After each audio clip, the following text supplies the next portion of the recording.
I'm in the good spot. I'm in the good spot. Perfect. So,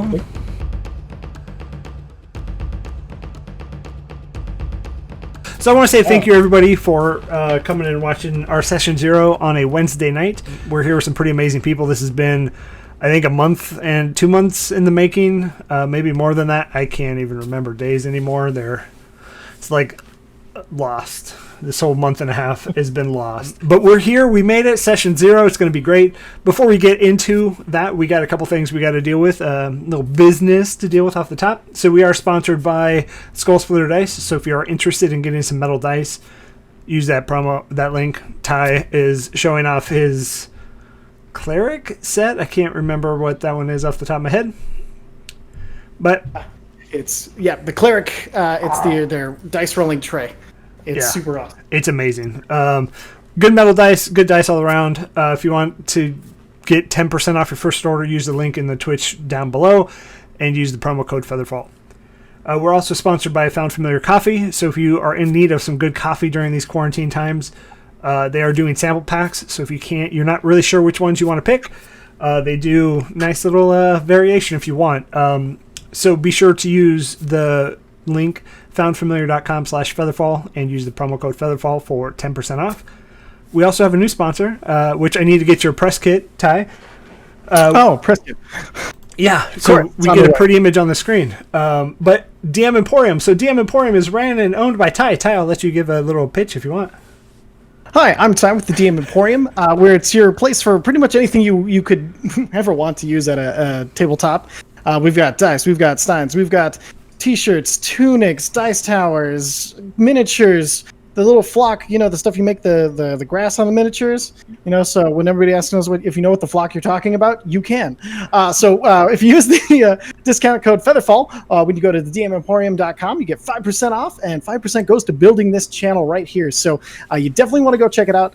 It's going to be a kick-ass time, and hopefully we can help build the channel, build more games like these. These guys have been great. They were one of the first people who reached out to me when I started building the DM Emporium, done lots of one-offs, did their Dead and Thay campaign, and they managed to find all of the best role players and amazing people. So this channel, you're going to love it if you don't already. And if you are kind of feeling the quarantine, they have one-offs to keep you, from going insane. It helped me a lot during this time. And so, get some dice, get in a one-off, have a wonderful time, and check out DM Emporium. Heck yeah. Thanks for the kind words, Ty. Appreciate it. We also don't talk about Dead and Thay anymore. It's over. It's done. We will never revisit it. It's dead. It's dead. Very dead. Oh, gross. But Ty is absolutely right. We do one-shots. Season 2 just ended. We'll be rolling out a bunch of new content for people to sign up for. We're almost thinking maybe do some not D&D stuff for the one-shots. So we'll do, if anybody played in my Force and Destiny game, it will be exactly like that. Very hand-holdy, very beginner, so you learn a new system. You get to branch out from D&D.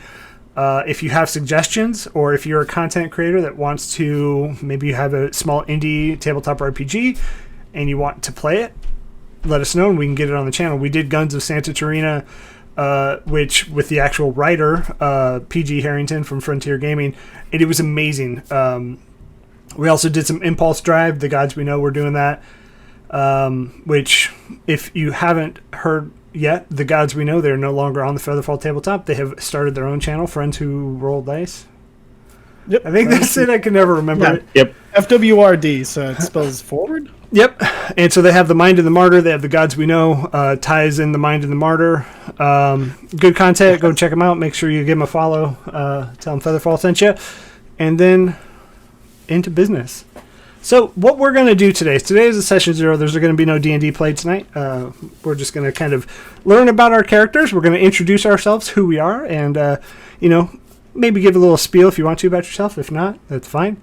But on your screen, we're going to start in the bottom right corner, and that is Belle. Belle, if you want to introduce yourself, who you are, who you're playing, maybe a quick background, however much or however little you want the audience to know. Sure, okay. Hi, I'm Belle. I use she, her pronouns. I've been playing D&D, almost entirely online for the whole time I've roleplayed, but I have only started streaming doing like streams like last year. Right now, I'm involved in a long-running campaign on the Fable Lane Twitch channel every other Sunday. I was just telling everyone I play a giant rat. Her name is Rubbish, and she loves people and is a bard. But it's I'm very excited to be playing here. This will be my first longer campaign on another channel. Nice. So. We are definitely happy to have you. I'll also say I have yet to ever play a Dungeons and Dragons game in person with anybody. I've only played online. All right, we're going to go ahead and we're going to go across. Chris. Oh, man, I thought you were going the other way and I'd be last. Me too. That's all right. That's okay. Hey, I'm Chris. You can find me on the internet, Two Socks on Twitch, or not Twitch, Twitter. And in our Discord down below is Two Socks. I am part of the FeatherFall crew, I guess. I started playing, just a little intro to me as a TTRPGer. I started playing here on Roll20 specifically, and quickly started a home game. So I have played in a home game with people face to face. And as much as I love playing with everybody online, there is something about a home game and sharing that table like physically with people. That's pretty great. Let's see, what do I have going on? I DM Curse of Strahd every other Sunday. This Sunday will be episode 10. Looking forward to it. I got some things in the works, some Call of Cthulhu coming down the pipes here. Super excited about that, trying to learn that system. So that's what I got going on right now. There might be some one-shots for Call of Cthulhu coming up, and we'll learn the system together. Nice. So yeah, should be pretty fun. I'm excited. Yeah. And we're going to go straight up to Lynn. Sure. Oh, gosh. Let's see. I feel really old right about now, actually. I've been a gamer for about 13 years, and most of my gaming has been done around a physical table. It's been about the past year and a half that I've been doing it online, which is fantastic because I've had the opportunity to play with so many more people than I did before. But yeah, I started with D&D when it was 3.5, so 5th edition is really interesting, and that's what I write now. Not exclusively, but I do write a lot of 5th edition. So I'm a gamer who about a year ago decided to take the plunge and become a writer of RPGs and editor and streamer and all of that. Is there a place they can find some of the stuff you've written? Well, let's see. Most notably, Uncaged Anthology Volume 1 has the first adventure that I ever wrote. So if you know Uncaged Anthology, you may have seen a story of mine. I'm also an editor for all of the other volumes of Uncaged, so if you haven't picked it up, go to DM's Guild and find it. And fun fact, right now they're doing a Play It Forward event, so anything you buy off of DM's Guild, all of the proceeds go to the creators. DM's Guild doesn't take their usual cut, so love your writers and other creators, and this is a great time to do it. I have a thing coming out, I don't know when, on Drive-Thru RPG. I'll talk about that more when I have the clearance to do that. But I'm really excited about it because there's like spooky stuff and queer stuff, and I'm just really happy about that story coming out. So, but yeah, I've been doing this a long time, and I've met a lot of wonderful people out the last year and a half, and I'm so excited to be here. Yeah, we're super happy to have you. All right, we're going to move right over to Travis. Travis. Hi, I'm Travis. So I'm going to be playing Lysander Frew. I've only played D&D as part of this group, never with anybody else. Well, the FeatherFall group, not the specific everybody here. And I've been playing kind of since the inception of it, going back, is it now almost 2 years? Right around there? Yeah, about there, I think. That's all there is to me, really. I'm a simpleton. How about Disney enthusiast? I am quite the Disney enthusiast and technology enthusiast too. And clearly a man of many yarns. That is my wife, not mine. Oh, okay, never mind. Okay. But it looks good. It does. It's very color coordinated back there. I love it. All right, and we're going to move straight up to Ty. Hi, Ty. I've been playing D&D since about it was just right as 3.5 ended that we were starting at a campaign.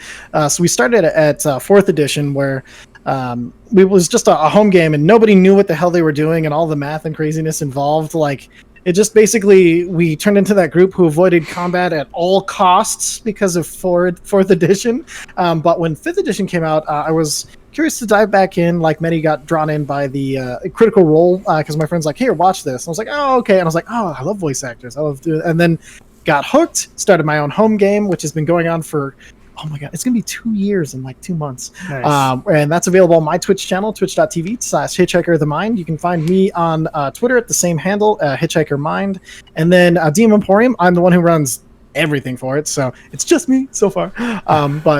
So if you tweet it at DM Emporium, I'll be the one replying and hanging out.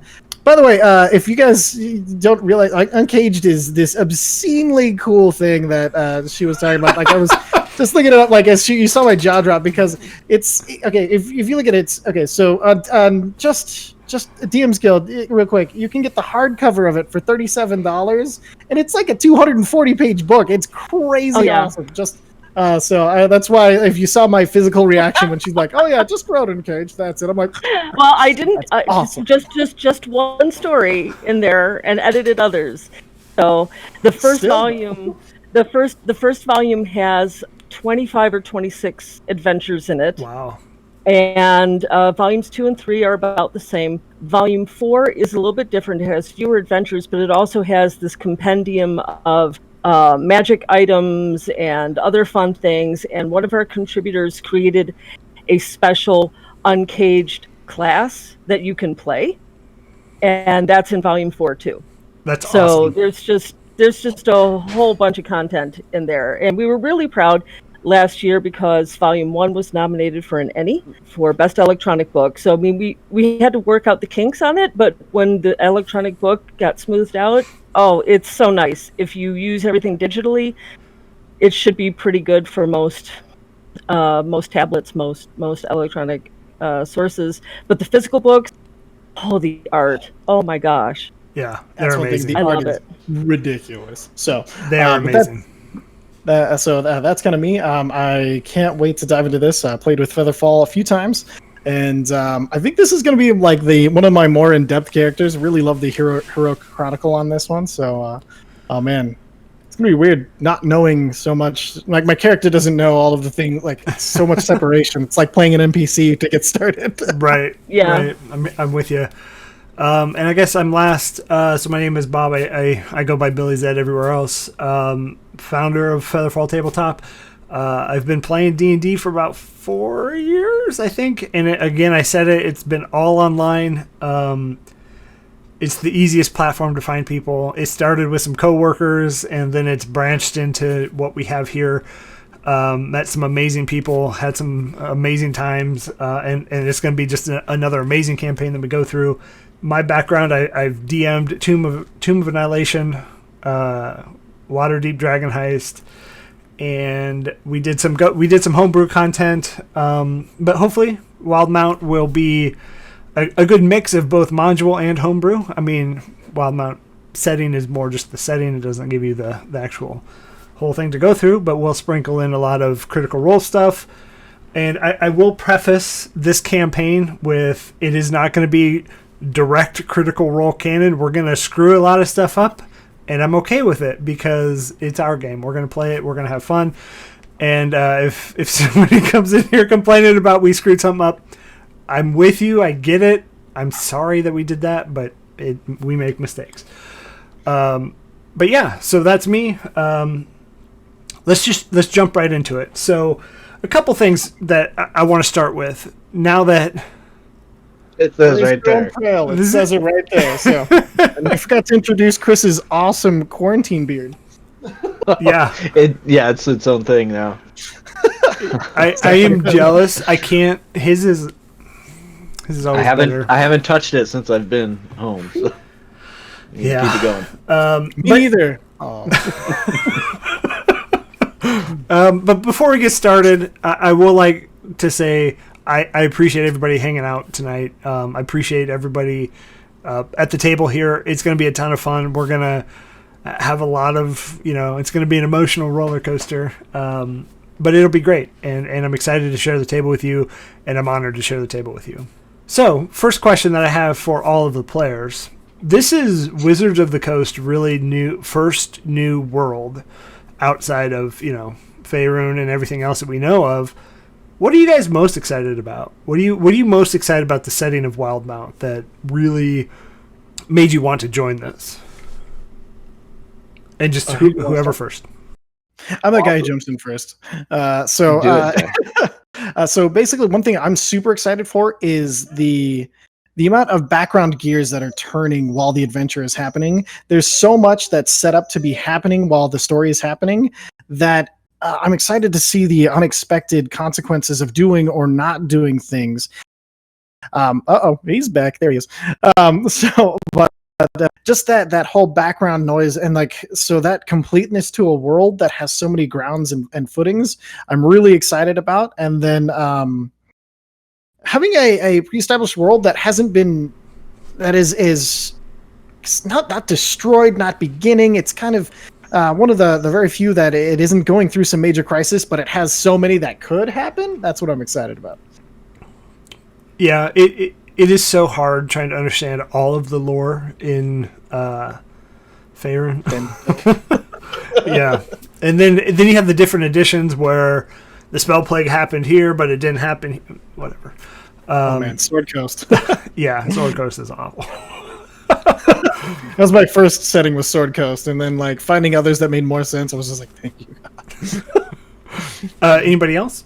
My background, my training, my former profession, I'm an interfaith scholar, academic. So I'm a religion nerd. My husband calls me a Theo nerd. So I love some of the meaty goodness about the gods and the lore, and just how present are they or aren't they, and what does it mean? I'm playing a cleric, so what does that mean also to be in a part of this world where certain worship is not okay? That's really interesting to me to play with, ethics and morals and all of that good stuff, because I really enjoy getting into that rich character stuff. Yeah. And that's different from the other settings that I just look forward to playing in that sandbox. This is my first character that I actually gave a religious kind of background to, and I think it's kind of the same reason as you were just talking about, was I want to know more about it. You spend a lot of time dealing with the Faerun gods and kind of figuring them out and the whole pantheon that there is. This was more kind of distilled down to a few, so it was easier to kind of grab onto, and I said, okay, now's the time that I'm going to have my character kind of have a religious background. So it is interesting that you brought that up, but that's one thing I'm looking forward to. The second thing is it's nice to just get out of the Sword Coast. Daggerford's cool, but how many campaigns have I played in that started in Daggerford or visited Daggerford, and it's time to move out and branch out and see some of the new things that are out there. And because I'm relatively new to Dungeons and Dragons, so this is kind of to have a setting come out in my play time, it's kind of interesting, so it's let's try to get in on the ground floor and see what we can do in there. And I'm a big Critical Role fan, so it's kind of fun to kind of play in the same sandbox as some of these awesome people on these voice actors that Ty alluded to earlier. You don't have veterans of D&D dunking on you for not knowing things. It's kind of nice. Right. Yeah. Belle or Travis, if either of you two want to... I've got very little. I being so new to D&D, it's nice to just try something new. So a new environment will be cool. I'm not sick of anything in the old environment because I haven't really experienced a whole lot of it. So I'm excited just to try something new and just learn that much more about all of what has made D&D what it is. And Wildemount is certainly a huge, huge component of that. Love it. Belle? What's kind of funny is I am the opposite. Besides a few one shots, I have never played outside of a homebrew setting. So this will be my first published setting campaign. So that's pretty different. Which means I'll have a lot more to learn from the ground up. But I've watched Critical Role, and I enjoy Critical Role. So that definitely brought me to it. And then a lot of the interactions are neat, and a lot of them are very different from like established canon, or the book says like this about orcs or this about tieflings that you get out of the player's handbook. And I mean, someone who's played in all homebrew stuff, I usually throw that out the window anyway. So That's true. With my tiefling being very weird. Yeah, it's I'm kind of the opposite. I don't know anything about Faerun or Swords Coast or those things at all. and nobody will ever fault you for it. It's a lot to learn. So I mean, for me, I think it's going to be amazing that we get to play in something that one person really cultivated. The mind of Matthew Mercer is really on display here. And obviously he's had help creating and editing and writing the campaign, but it's his heart and soul into this, and I just love it. And obviously Critical Role is a pretty amazing show. It's the gold standard of D&D streams. But yeah, and we get to follow in their footsteps. It's great. So let's get into a little bit character stuff first. So what we could do, introduce who your character is. Again, as much or as little backstory as you want your fellow players to know, and or the audience to know. So, we're going to start opposite order this time, and start with Ty. Ty, if you want to go ahead and introduce yourself and your character. All right, so Ty, and I'm going to be playing a fire Ganassi. His name is Brant Heightstagger. His family, he was born inside of a city on fire, and that massive fire is what led to the specific circumstances for him to become a Ganassi. His parents, knowing the future of a Ganassi in the Zemni Empire, decided to take him away in order to not have him conscripted and taken into the watchful eye of the Empire. They managed to get their way to the city of Broken Bank and managed to, as they got there looking for work and everything, his dad found the gladiatorial combats to become a Zalezo were on display, and him being a relatively good fighter, being an ex-guard for the Empire, managed to fight his way into the Zalezo. And as Brant was growing up, his father taught him strikes and moves and brought him up the same way that his father had been raised by his grandfather. He knows he comes from a lineage of town guards all the way back to, at one time, supposedly, according to family history, a guard for the imperial family. But who knows if it's true.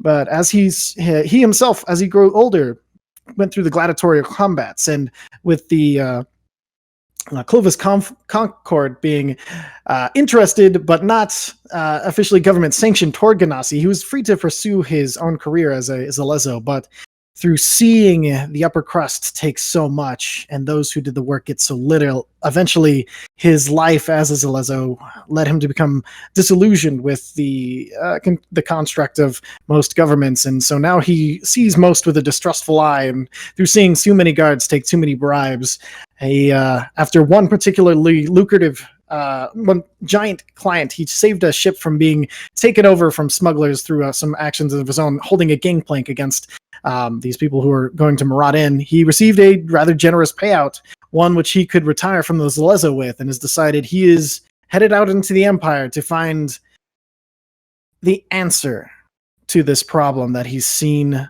the world have. And that is Brant Heightstagger. Love it. All right, Travis. I'm playing Lysander Frew. So he's a human arcane trickster rogue. As an orphan child, he grew up around the Phelan area, but in his formative years during school, he could just never really make friends. Like he didn't not get along. He wasn't like a bad kid necessarily, but he liked to play practical jokes. But he never really made friends. And you'd always hear about these other places. So he would, when he became a mid-teens, he just left. He didn't have any attachment to his home. He didn't care about his school. he just went the hell out. And that's kind of been his life since then. He's traveled from one place to the next, just learning about the area, or maybe there was some treasure to be found there, whether it actually existed or not. He'd maybe joined thieves' guilds or whatever to do what he could to get by without causing himself much harm or becoming too, I don't want to say too like famous, but he didn't want to bring a lot of attention to himself. So he would leave if there was any sign of that happening, because he just wanted to fly under the radar. He would steal what he had to make his life better. Food, drink, a little bit of coin here and there to get clothes. Nothing extravagant. He wouldn't go on huge heists, but he's not opposed to that. He's not really sure what he's looking for, but he knows he wants to leave a mark on this world. He wants to be remembered in some way, shape, or form, because he's never had that. He didn't have his parents around to have that kind of impact or anything. So that's left his mark and driven him into this desire for fame. Nice. Love it. Thank you, Travis. We'll go across to Lynn. Lynn. Oh, goodness. I am playing Emethael Elamdir, who is a half-elf, and she is a Twilight Cleric of the Moonweaver. I am ridiculously excited to tinker around with UA content. You have no idea. So I'm like, this is so awesome. Twilight Cleric, how could I say no? Let me know how much you love it, because it looks so good. I can't wait. As a cleric of the Moonweaver, she's a pretty free-spirited person. That's added to by the fact that she has a little bit of an unconventional family. She has 2 dads and a mom. I had a little polyamory rep in there. And one of her dads is her, pallid elf father. And all 3 of them, in differing ways, are entertainers. They are bards, and that's what drew them together. However, my character doesn't really have any of that talent. She appreciates it, but she doesn't have the skill. She didn't inherit that. But what she did was inherit this curiosity and a desire to know more about her elvish heritage, and know more about her dad and the Pallid Elves, given that they've got this recent reemergence into this world, and knowing something of what's happened to them, but not having as many Pallid Elves around as perhaps she would like. She had the encouragement of her family, and she went to Guardian, and she studied, and she learned, and she tried to find other elves. And she's really, at this point, just traveling and trying to figure out who she is and what it means to bring the ideals and the blessings of the Moonweaver in parts of the world that maybe need to be reminded not to go to extremes so much. It's a little bit dangerous to be a cleric of one of those not approved gods, but she's going to go where she needs to go. So, she's got a sister and she's got her parents back home. They're in Phelan, and, I hope we get to meet them at some point. But right now, she's pretty far away from them and seeing what happens. Love it. Yeah, that'll be some drama for sure. Oh, yeah, you got to bring the drama. All right, we'll go ahead and move down to Chris. And I will say, everybody, it was pointed out that there is a issue with the overlay. Belle is not playing Brant as well. There are not 2 Brants. That will be fixed next episode. Thank you for pointing that out. I thought she was playing my Echo. It was going to be so cool. That was so clever. Yeah. That was a ready-made comedy right there, but change it now. Yeah. Is it I my have to turn? play Abbott and Costello? Fine. Yes. Yeah, Chris. All you. All right. It's a lot like a DM running 2 PCs or NPCs at the same time talking to each other. It's awkward. Anyway. Oh, hey, everybody. I'm playing a human variant Chronergy wizard. My name is Quincy Curio. He goes by Quinn. A little bit about him. He was an only child, grew up in Taldore, Iman specifically. My father left at a very early age, and my mom always kept the reasons for him leaving surrounded in secrecy, just was never open. You could always tell that she was trying to cover for him. But there was a moment of weakness kind of in my late teens where she did tell me what happened, and that he was lured away by this mysterious figure brandishing the symbol of Asmodeus, the god of the nine hells. He got pulled into their religious, their sect of religious or cult-like behavior, however you want to call it.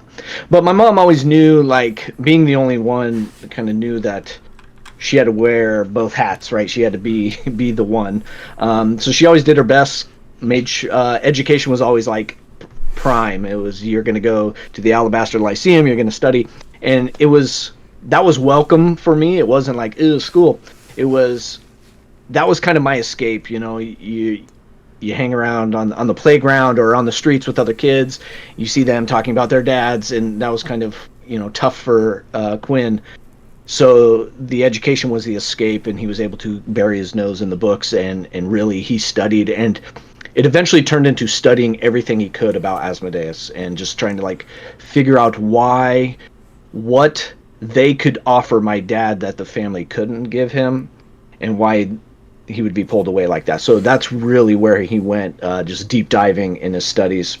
There was a certain point where he felt a little confident and went out on an adventure on his own to try to like follow some clues about Asmodeus.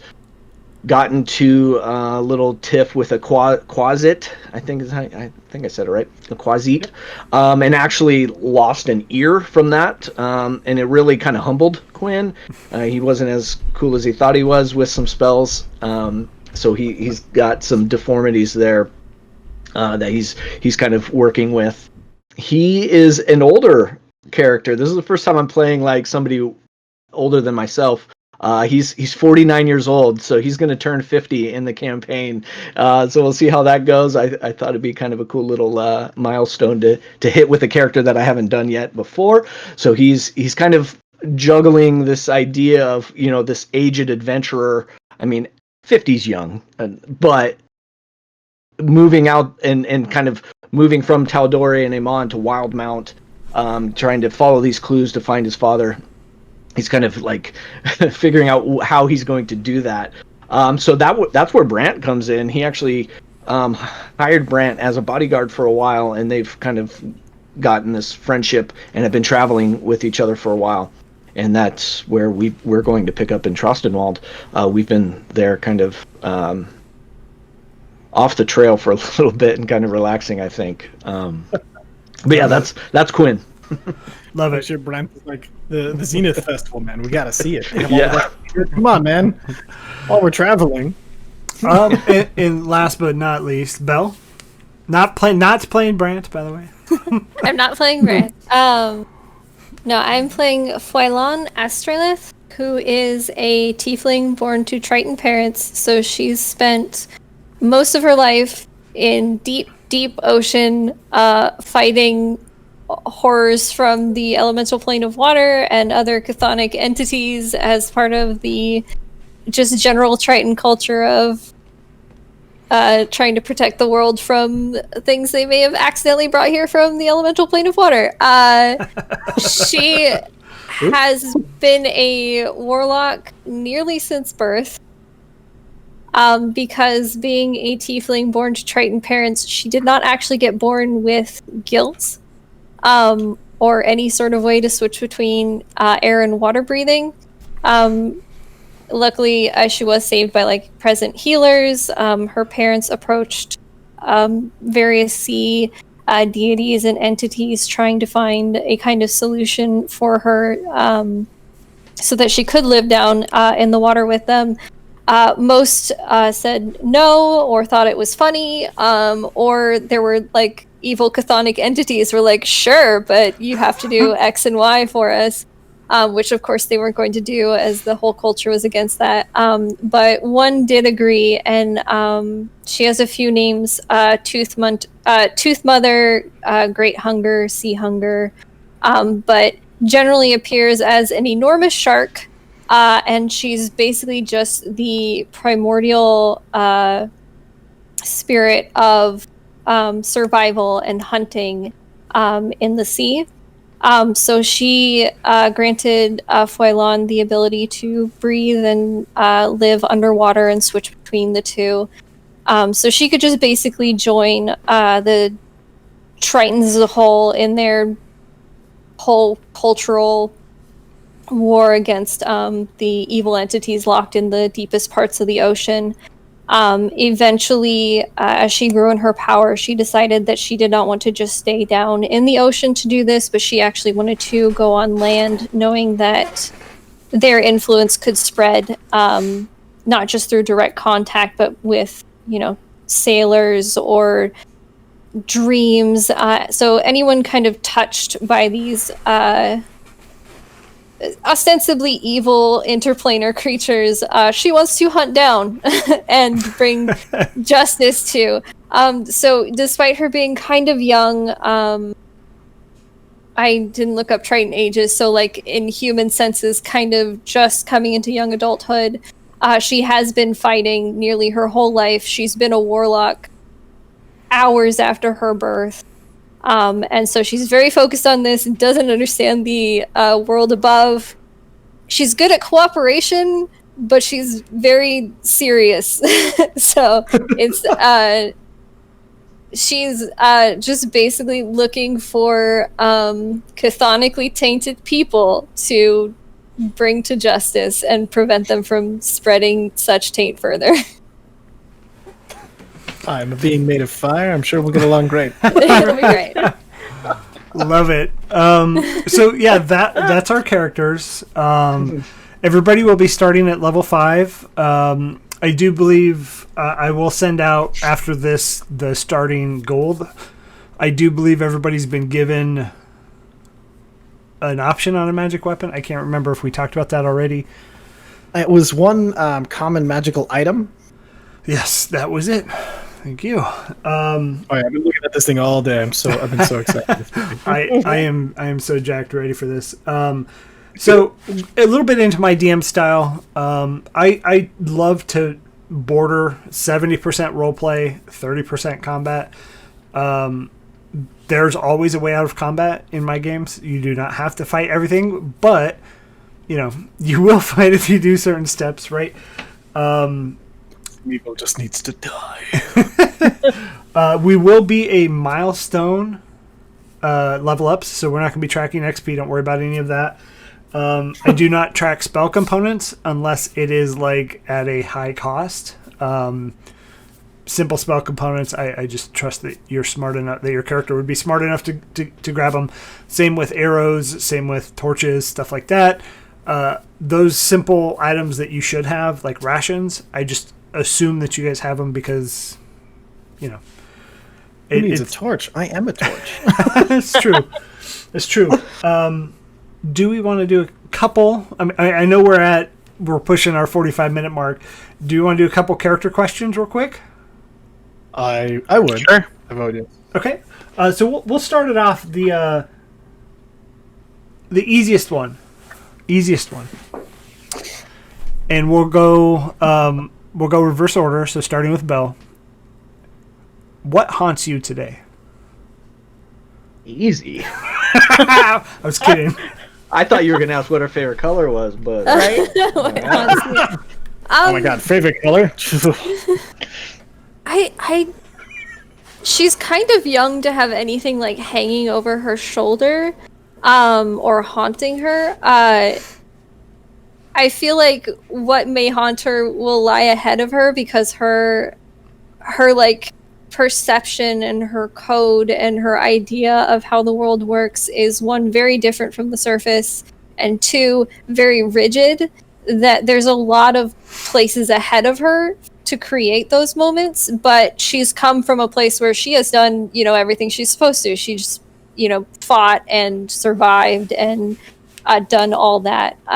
So I feel like she hasn't yet had the experience to haunt her. If she'd stayed in the ocean, I don't know if she'd come across a situation where she hit that moral gray, because it is so much about survival, but now she's up on the surface where things are very complicated. So I feel like that is yet to come for Foilon, and I'm interested to see it happen. Love it. Chris, what haunts Quinn? Man, so Quinn being an older gentleman, like he's kind of lived a lot, so you kind of pick up more things that bother you, and he's got two things that really kind of haunt him and kind of like would keep him up at night. One of those is obviously Asmodeus, and trying to and being so learned on him, knows the inner workings and knows that it is haunting itself in the way that they act and go about their kind of recruitment and their being. So there's that, like just knowing all of those things exist in the world. But two, there's this idea that keeps him up that his father left because of him, being so young, not really knowing, like, just he had so much time to think about it and never really found the reason why. And he always goes back to, placing the blame on himself. And he's still trying to, like, figure that out. And that's really what is driving his mission here. And he can't help but... He can't keep that out of his head. And I think that's kind of... I think Asmodeus he can figure out. So, like, more of this idea of the reasons his dad would leave are kind of what haunts him the most, I think. Love it. Love it. Lynn? My lovely little cleric, she's on the surface a pretty happy person.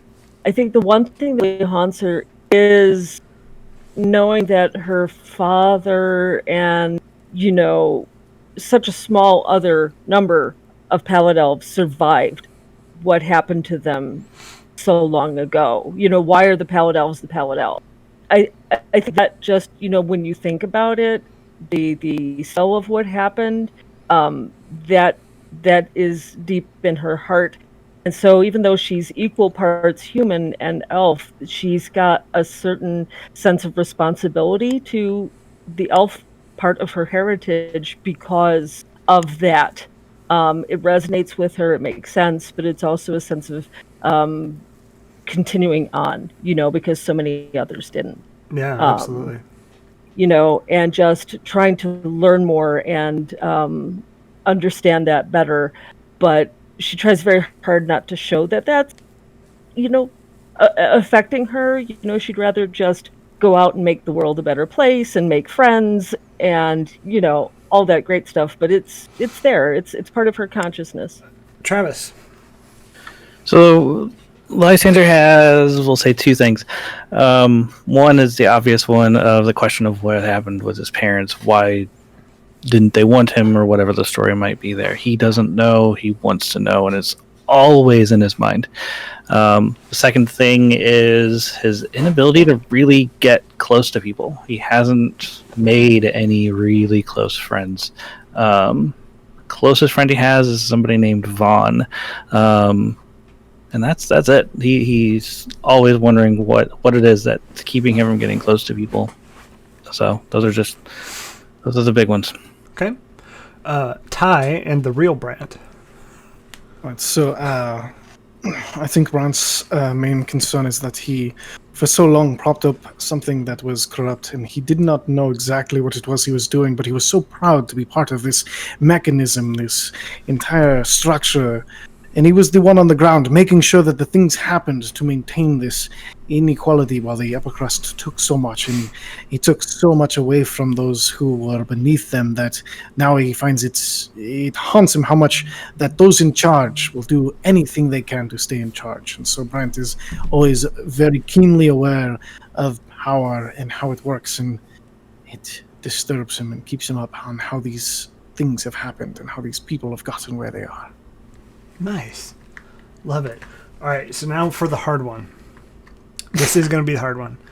What is your favorite color? This is a hard one. So you guys spoiled it. Yeah. And we'll go in the same order, and we'll start with Belle. Okay. Was this on the list? Because I didn't see it. Yeah, second from the bottom. Oh, So is it is a hard question. I don't even know what my favorite color is half the time. Color is a newer experience for her, because in the darkness of the ocean, dark vision is mainly what you use, and it's and there's not a lot of color. So even though she is very colorful, so I think probably the combination that she goes with, just based off of like her lionfish stripes and that kind of thing. She really likes the yellow and orange and coral kind of colors. Love it. Quinn. Yeah. His favorite color is blue. And I was thinking, like, blue has these weird depths to it. Maybe this is just because I just finished painting our kitchen cabinets blue. And I just put this 2 and 2 together. Like, I didn't really think about it. But, yeah, so today I finished. And there's weird, like, levels to it, and it's more than surface level, and I think that's how Quinn kind of operates. Like, he can read the page of a book, but then there's something that is off the page that you have to kind of bring to it. And I think he looks at the blue color kind of the same way. There's something deeper in there than just what's on the surface, and that's what drives in making it his favorite color and fascinating to him. There's information below that initial color of blue, and he just doesn't really feel the same about other colors. Like they're kind of bland to him. And so, blue. Love it. Love it. Lynn. Well, my character might be aesthetically pleasing then, because she's got a faint blue cast to her. Very, very pale blue. So even though she likes blue, wearing it feels a little bit too much. Yeah. She's got this really pale blue-gray hair, and it's like, yeah, that might be too much, but she really loves like the lighter purples. It's a color that she sees in some sunsets, and it's a color that's soft and, you know, a little bit mystical and just welcoming, and it just feels good to her. So that would be her favorite. Love it. Travis. Purple. It's a color he doesn't get to see very often. He's used to more muted brown grayish type tones, so when he sees purple or even blues, it just pops to him. Nice. Ty. If you ask Brent directly, he will say that his favorite color is going to be purple, because it feels good to wear a royal color and kind of show that off to the people who think that they're the only ones who can afford such a color. His actual favorite color is an aquamarine of the shallow pools of the sea, where everything is safe and everyone can enjoy themselves. And it is one of the key signs of a beautiful day, and is one of the main memories of his childhood, where he spent many happy days. But purple, of course, it's purple. Love it. I love it. Okay, so last question before we get into the prologue and kind of call the session 0 a wrap. And we'll do your guys' question. Sorry, I should have said that. Last question. And we're going to go in reverse order this time. Who is your enemy? Start with Ty. My first enemy was Farid the Fat Cat Farseer. He was the one who is in control of everything and always complaining that he is not taken more seriously. He's not happy with his station. He is not there for the people who he is in charge of. He's only looking towards the future and how much more power he can have, even though the influence he has over the entire city of Broken Bank is something that he could use to increase the lives and livelihood of all there. We are a main port. We are the first stop between the other continent in this one in Wildemount. But of course, he is only focused on how throwing petty fits in public about how he is not even more respected. My other enemy is those who use power on those who have no power. They know they hold all of the cards and call every hand. They are my enemy. Also, I'm not taking notes, I promise. Please, by all means, take notes. Travis. If you asked Lysander, he wouldn't know. He doesn't staying around long enough to really build up any enemies, but the real answer is himself. Aww. He is his own worst enemy, because he just can't. Again, going back to the same issues he's had with getting close to people. It just keeps him from growing to some degree. His And then playlist must be interesting. I'm sorry, I didn't catch all that. So the Spotify playlist has got to be great. Like, It definitely is. But there's a mystery to Vaughn too, a little bit. So we might be able to say that Vaughn would be thrown in there a little bit too. Travis, that makes me so sad. I don't want a repeat of Jack's where you hate your crossbow, okay? He's not going to hate his crossbow. He thinks he's pretty handy with his own weapons. All right, that's fair. He's confident. Sorry, that's an inside joke. Travis played a character in our Waterdeep game, and I think out of the 200 shots he shot with his crossbow, he maybe hit 10 times at most. That's being generous, to be honest. I'm not, but he did get the final kill on some big stuff. So yeah, it made his character though, because he was never really a fighter. So it worked out so well that the rolls didn't play well, but it was pure accident. So perfect. All right, we'll go to Lynn. I don't think she would know a specific individual that's her enemy, but ideologically, being aligned with the Moonweaver, she would say, first of all, anybody without love in their heart, is somebody that she would be cautious around. She wants to see people be good to each other, and those who just aren't good to their fellows, she's going to struggle with, and she's probably going to rub them the wrong way, which is fine with her. She's also not real keen on people who go to either extreme, because she knows that that's dangerous. So, like zealotry is probably going to be an issue for the people that she deals with, because they're not going to like her. And just a little bit more lightheartedly, anybody who's just too uptight, they're not going to like her either, because she just would rather make friends than enemies, and she takes things seriously but not. Oh, I love it so much. Yeah, so it'd be like, she may not directly play tricks on you, but she'll probably she'll try to get you to lighten up a little.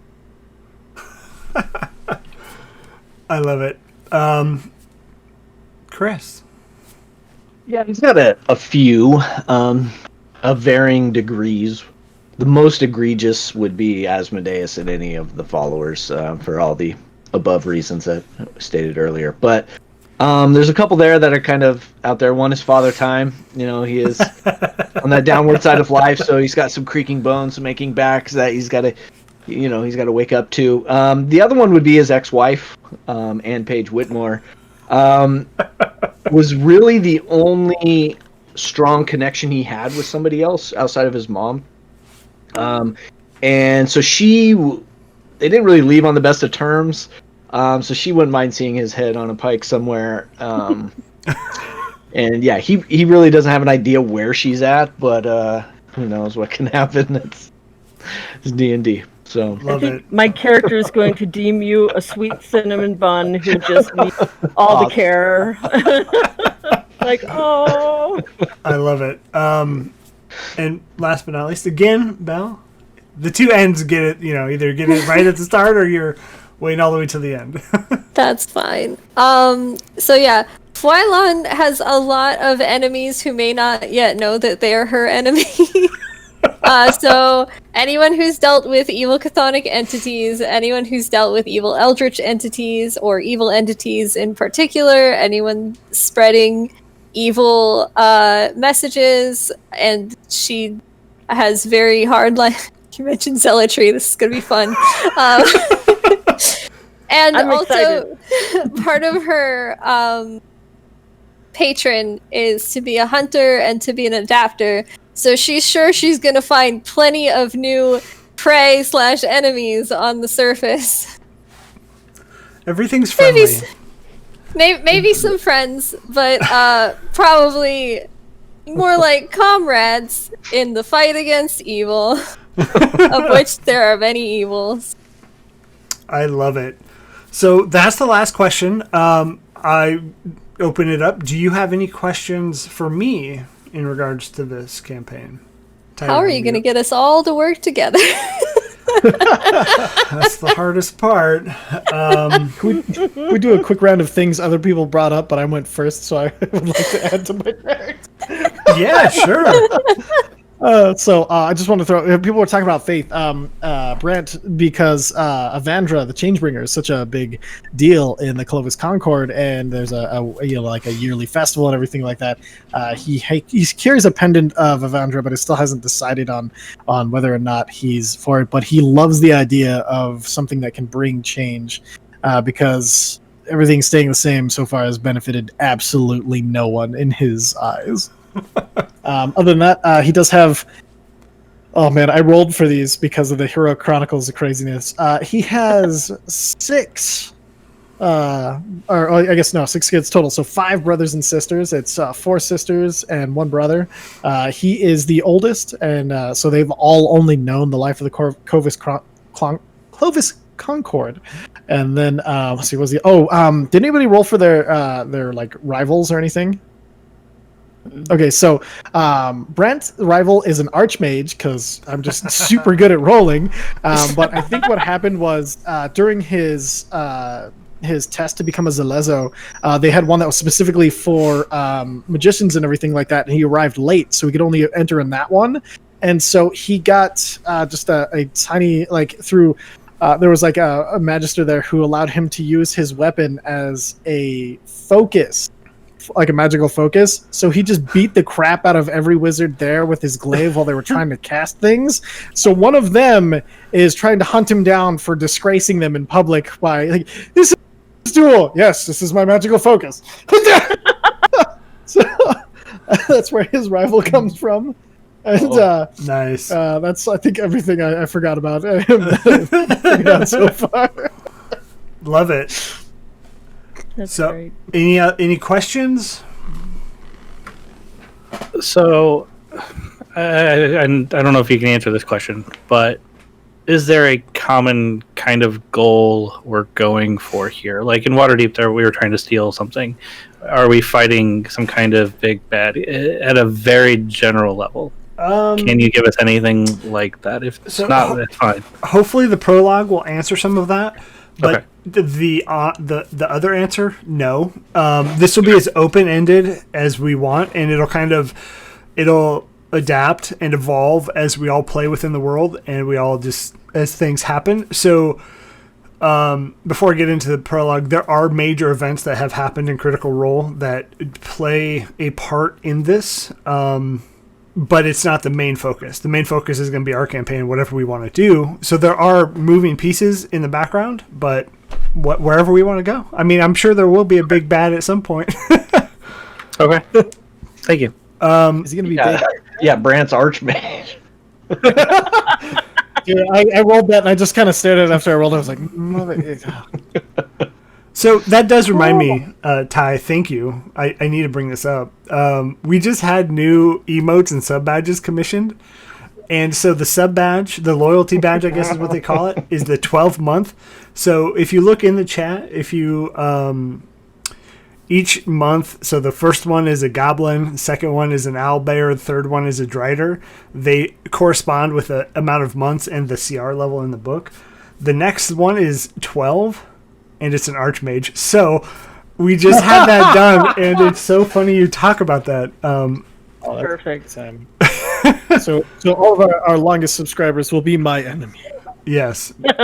and I will say, we're going to do a couple things. We have channel points. It is a new feature on Twitch if you're not aware of it. There's a little circle in the bottom corner of your chat screen.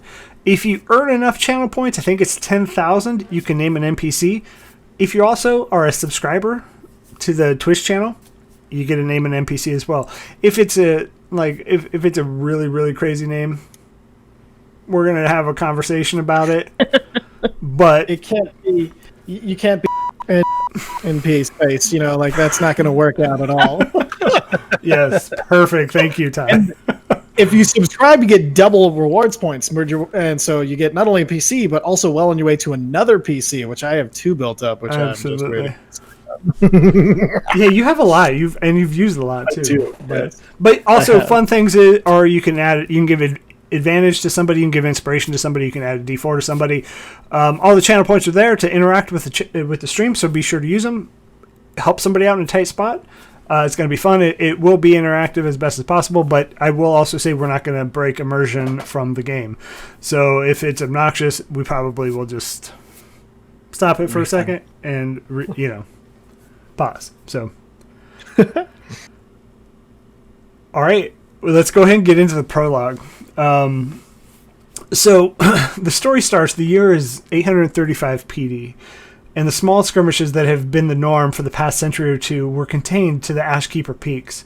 In the last month or so, there have been more sightings of Kryn deeper in the Empire. Mysterious magic experiments have been seen within the Cerberus Assembly by Lady Vest de Ragna.